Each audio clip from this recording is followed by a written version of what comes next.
Bu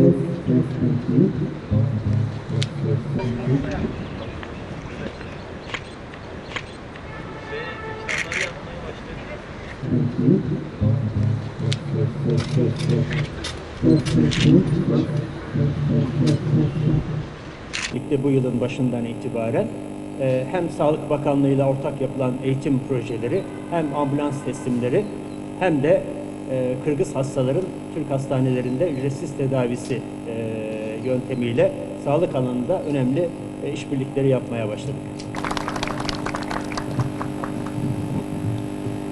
Впервые отправляли наших молодых ребят 16-17 лет для учебы. И когда в Турцию, когда они закончили, сейчас по всему миру работают как специалисты высокого класса, а многие из них уже в Кыргызстане. Меня радует, что это они участвуют в развитии нашей страны. Kırgızistan Cumhuriyeti Sağlık Bakanlığı'na, Sayın Sağlık Bakanlığı'na ve Büyükelçiliğe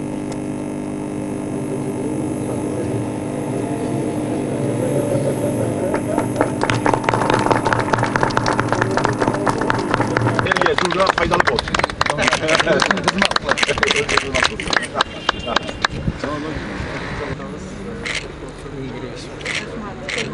Yapacağız bakalım.